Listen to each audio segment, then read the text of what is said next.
What's going on, everyone? This is Kevin here, coming at you with 5 reasons to avoid buying the Samsung Galaxy A14 4G LTE. So without further ado, let's get started.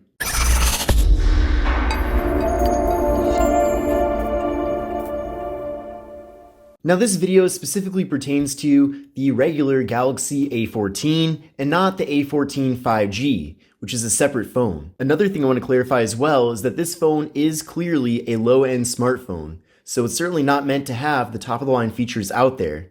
That being said though, I do have a list of things I want to go over that I think you'll definitely want to be well aware of prior to getting this phone, just to make sure that there aren't any potential surprises. Now the first thing I want to go over is that the processor in this device is very slow. Now keep in mind that based on the region that you're buying this phone in, the processor might be different. So there are 2 different processors being offered with this device, the Samsung Exynos 850 and the MediaTek Helio G80. Now I have the Exynos 850 version of this device, so that's what I'm going off of for this video. Now while that processor is at least capable enough for the more basic tasks that you do on a smartphone, such as phone calls, text messages, and some light social media usage, this phone overall can get a bit laggy. And especially if you recently restarted the phone, it could take a while, maybe 5 to 10 minutes, before the phone kind of catches up and gets to its regular speed. For example, recently I wanted to take some videos with this phone, and I had the phone off, so I turned the phone on, and then right away started recording a video, and the final video that was created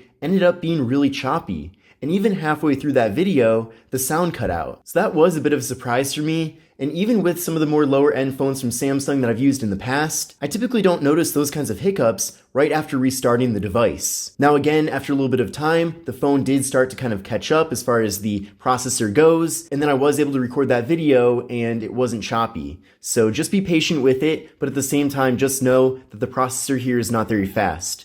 In addition to that, there's only 4 gigabytes of RAM, so that combination of that amount of RAM and the processor really doesn't give you that great of performance. Now, is that a deal breaker? It kind of depends. Clearly, you shouldn't be spending too much money if you end up buying this phone. I'm sure also on the various carriers, once this phone is officially launched in the US, it will probably be offered at a very dramatic discount, if not for free, on the carriers. So in that situation, I can see it being worth it. But just know that if you end up getting this device, you certainly should not expect it to be anywhere near as fast as some of the more top-of-the-line models that Samsung offers. I also ran a benchmark test using Geekbench 6, and here are the scores that I got from that test. So I got a single-core score of 207 and a multi-core score of 822. So what I recommend doing is running this test on your current phone and then compare your scores to these scores to get a better idea of how the A14 compares. Because you certainly don't want to buy this device and then find out that it's actually a performance downgrade compared to your current phone, which based on how these scores are and also from my experience with the phone itself,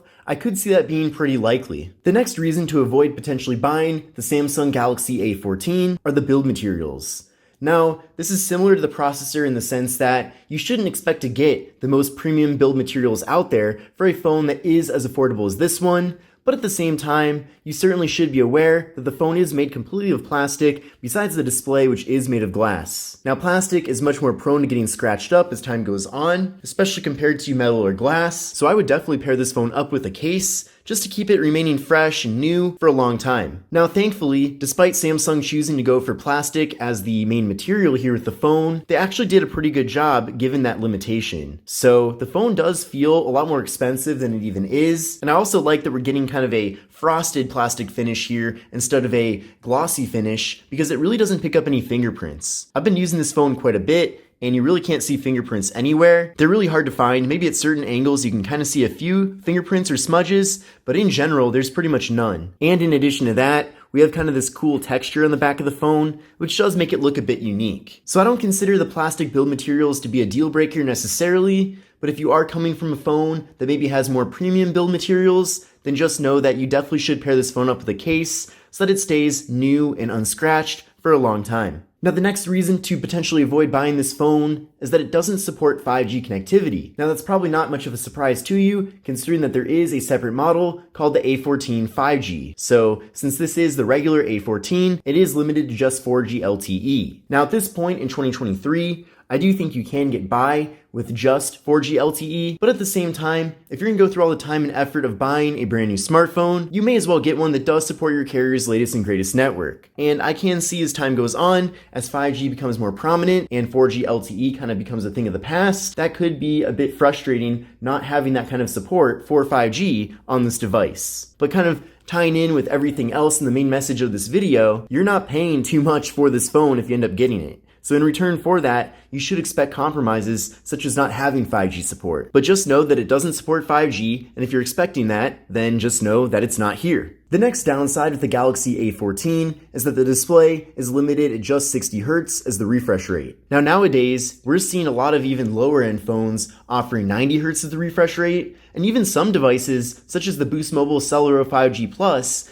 giving us 120 Hz. But unfortunately with this phone, it's just the regular 60 Hz. So that doesn't necessarily impact the usability of the device, but it certainly makes the phone feel a bit cheaper and a bit lower end compared to those phones that do have that faster refresh rate. And it is pretty obvious when navigating around the phone that everything doesn't run nearly as smoothly and it just feels a little bit choppy. And then combining that with the fact that this phone does lag in certain situations could definitely make the phone feel very slow. Now thankfully, there aren't all downsides with the display here on the device, since the display itself does get pretty bright, especially for a lower end phone, and the display is 1080p, and it's a very large display at 6.6 inches. So clearly having the display be 60 Hz was a compromise that was necessary for this phone to remain affordable. And then the final reason to potentially avoid buying this phone that I want to point out in this video is that there is no wireless charging. Now, wireless charging is another one of those features that you typically only find with higher end smartphones. However, we are starting to see it with some lower end phones as well. Most notably, that Boost Mobile Cellular 5G Plus that I mentioned a second ago. That phone does have wireless charging, despite it having an MSRP similar to this device,